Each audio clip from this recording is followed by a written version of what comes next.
Welcome to the SmartKeys podcast. Honestly, I want to start by taking you to a very specific moment in time. Oh boy. It's 9 p.m. on a Sunday. You've just gotten back from a 3-day business trip to, let's say, Chicago. Exhausting. Right. You're exhausted, your flight was delayed, you should be relaxing or, just catching up on sleep. But instead, you are sitting at your kitchen table staring at this crumpled pile of thermal paper receipts. Oh, I know this pain. You fish them out of your jacket pocket, your wallet, the bottom of your laptop bag, and you're basically trying to read a faded taxi receipt to see if it says a 6 or an 8. Yep. And you are absolutely dreading logging into a corporate portal that looks like it was designed in 1999. You are genuinely triggering my PTSD right now. Okay. I mean, the Sunday night receipt scramble it's like a universal corporate trauma. It's the friction we all just kind of accept as part of the job. Exactly, the administrative tax we pay for doing the actual work. But today we're asking, does it have to be? We are doing a deep dive into Navan. And based on the research we have in front of us, this isn't just about, a prettier interface or a slightly better app. No, not at all. It's about a fundamental shift in how companies handle the second biggest line item on their P&L, which is travel and entertainment. Exactly. And to set the stage for you listening, we're basing this analysis on a really comprehensive review and guide by Felix Römer, which was updated as of November 2025. Mm-hmm. What's great about this source is that it goes way beyond the typical marketing fluff. It looks at the actual architecture, the real user feedback, the gotchas, and the hard return on investment. So the mission for this deep dive is really to answer a strategic question for all the professionals and finance teams out there. Is the all-in-one model where you consolidate your travel booking and your expense management into a single stack, is that actually the silver bullet it claims to be? Yeah. Or is it just putting all your eggs in one basket? Because usually those eggs are in very different baskets. That really is the core question. Because historically, those functions have been totally siloed off from each other. You've got your travel management company, your TMC handling the flights and the hotels. Right. And then you have a completely separate piece of software for expenses. And usually, those two systems, they barely speak to each other. If they speak at all. Usually you are the translator, right? You're manually typing data from one screen to the other and just hoping you don't make a typo. Exactly. So let's look at the core concept Navan is pitching here. They call it the unified stack. It's an all-in-one platform where the travel booking, the corporate card issuance, and the expense management all live in a single code base. Okay, unified stack sounds great in a slide deck, but let's break that down. What does that actually mean for you, the end user, the person actually sitting in seat 14B? It means context. In a legacy setup, when you swipe your corporate card for a dinner, the expense system has no idea why you spent that money until you log in and tell it. Right, it's just a random charge. But in Navan, because you booked the flight and the hotel in the same app, the system already knows you're in London on a client trip. It anticipates the expense. It links the transaction to the trip automatically. So it creates a single source of truth, literally from the moment of booking. Now, the review mentions this idea of consumer-grade design. I'm always a little skeptical of that term because enterprise software usually sets the bar pretty low. Yeah, that's fair. Consumer-grade usually just means, hey, it has a nice font. We've definitely all been burned by modern enterprise tools that are just lipstick on a pig. But in this case, the source material highlights that the booking engine is actually built to rival things like Expedia or Kayak or Skyscanner.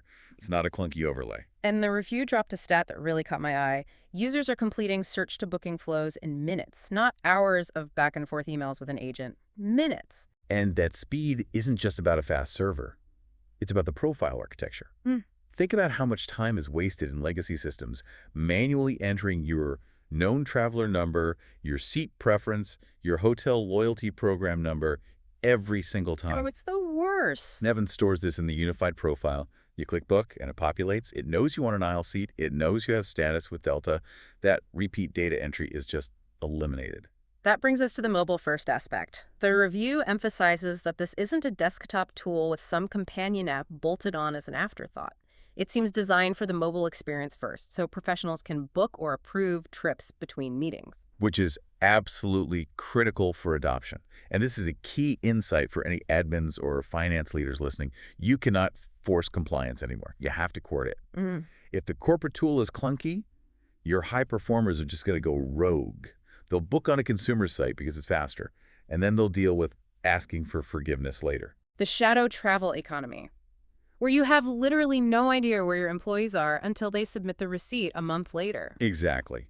But if the corporate app allows you to easily change a flight or book a hotel while you're walking from your Uber to the gate, you'll actually use it. And if you use it, the company gets the data. Adoption drives compliance naturally. It's a virtuous cycle. Okay, but let's play devil's advocate for a second.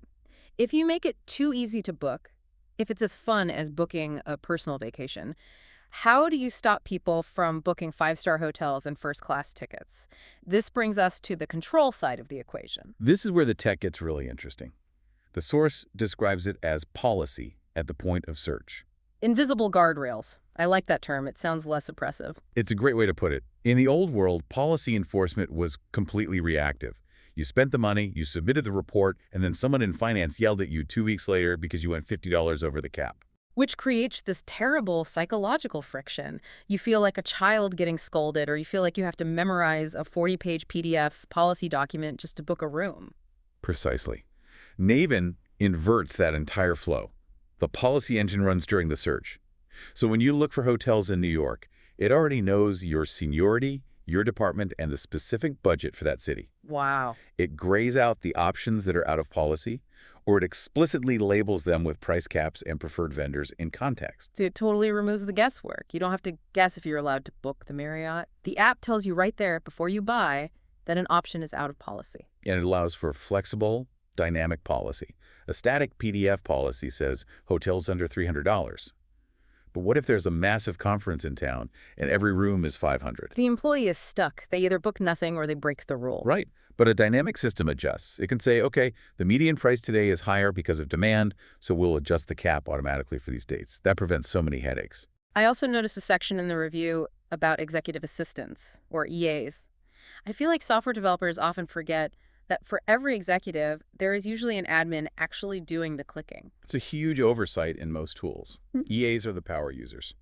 The review highlights Navan's delegate functionality. It allows EAs to book for an entire team without logging in and out of different accounts. That's huge. And importantly, the approval flows are smart. You can route based on cost, department, or seniority. User feedback suggests this leads to fewer exceptions and way faster approvals. Because approvers only see items that genuinely need review, management by exception. Yes, if a trip is within the budget and policy, it just goes through. Managers don't need to rubber stamp standard behavior. They only get alerted when someone is trying to do something outside the rules. Let's pivot to the money, the expense management side. The review calls this the receipt revolution, which sounds dramatic, but for anyone in finance, it might actually be revolutionary. It really is. It's all about real-time capture versus month-end reconciliation.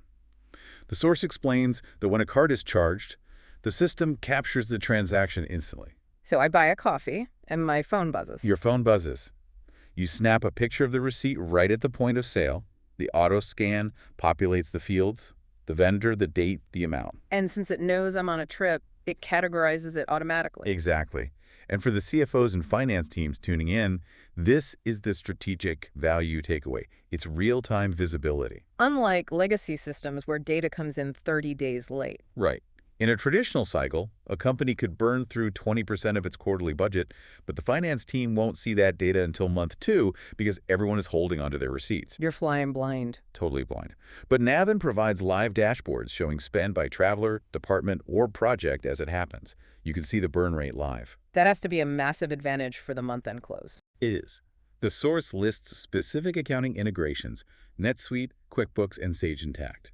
We aren't just talking about a CSV dump that you have to reformat. Oh, I hate those. We are talking about automated posting of journals and card feeds. It means less manual reconciliation. The review had this quote that really stuck with me. Fewer manual touches means cleaner books at month-end. It allows the finance team to be strategic partners rather than just the expense police. However, and there is always a however, technology is great until you're stranded at O'Hare in a snowstorm and the app crashes, or the airline loses your reservation. We have to talk about support and reliability. The hybrid support model.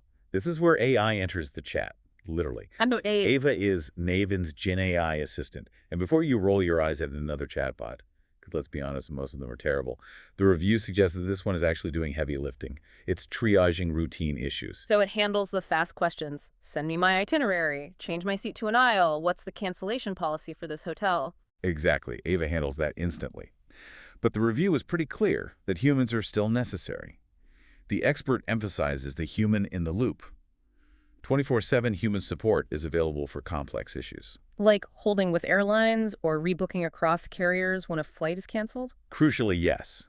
When you need to argue with a hotel manager, the AI hands off to a human agent. And what's the actual user feedback on that support? Is the handoff smooth? It's generally positive, but not perfect.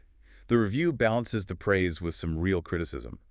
Pros are that the chat is fast and agents are knowledgeable. And the cons? Some users report delays in reaching humans during peak times. Think massive winter storms. Which is true of any travel agency, to be fair. True. But when you sell yourself on tech-enabled speed, the user expectation is naturally higher. There were also occasional discrepancies between mobile and desktop results, which can be frustrating. Let's zoom out and look at the market position. Who is Navan fighting against? Because this is a very crowded space. You have the legacy giants. SAP Concur is the massive one. Then you have Amex, GBT, Egencia, and CTM. These are established players with decades of history. But the review references the G2 grid for summer-fall 2025, which ranks Navan highly, specifically for combining booking and expense. What's the differentiator? It's the code base. Competitors often use separate modules. They bought a booking tool, then they bought an expense tool, and they sort of duct taped them together. Right. Navan is an all-in-one code base. It was built this way from day one. That architecture allows for that speed and real-time data flow. So let's talk ROI. If I'm a CFO, why am I ripping out my old system and paying for this? Where do the savings actually come from? The source breaks it down into 3 areas. First is negotiated rates. You get access to global inventory and preferred corporate rates. Okay, cheaper tickets, straightforward. Second is behavior modification. This is fascinating, the reward system. Oh, I love this part. Gamifying, saving money. It's brilliant psychology. Employees earn points or rewards for choosing cheaper, compliant options. If the policy allows a $300 hotel, but you choose the $200 option, you get a cut of the savings and personal rewards. Suddenly, I don't need the fancy view. I'll take the points. Exactly. It encourages them to book cheaper options naturally. And the third bucket is admin time, reducing the time finance and admin spend chasing receipts. That soft cost savings is massive. But we have to be balanced here. What are the gotchas, the critical feedback from the source? If I'm buying this, what should I watch out for? Inventory gaps compared to public search engines. Sometimes you might see a flight on Google Flights that doesn't appear in Navan. This often has to do with how airlines share data. That can be a deal breaker for road warriors. Right. Also, occasional app bugs. And some users flagged account suspensions as an access-related issue, usually triggered by aggressive fraud security if you log in from a new country. That sounds incredibly stressful if you're trying to check into a hotel. So what's the advice? This is why a pilot program is essential. Test the performance and consistency before a full rollout. Let your sales team break it first. As we wrap up this deep dive, I want to pull back to the big picture. What does this mean for the future of business travel and the future of work? The forward-looking takeaway from the source is invisible admin work. The goal is to free teams for high-value work, not data entry. So, is this the death of the expense report as we know it? It's the evolution from reporting to real-time management. That's a powerful distinction. It is. The practical application for the listener is this. If your company is struggling with slow approvals or blind spots in spending, test a unified stack. Focus on the interface and data freshness, not just a feature checklist. Absolutely. And, building on that, it makes you wonder what's next. Will the system eventually just look at your calendar, see a client meeting in Chicago, and automatically book your preferred flights and hotel within budget before you even open the app? That would be the ultimate invisible admin. We're probably not that far off. We really aren't. Well, I want to say a huge thank you to you for tuning in to the SmartKeys podcast. We know your time is valuable. Definitely. Please subscribe to the podcast for more insights on the future of work and SaaS tools. And check out the show notes to find the link to the full article by Felix Römer for a deeper read on the specific features and reviews. Highly recommend reading it if you're considering a switch. Until next time, keep working smarter. Keep working smarter.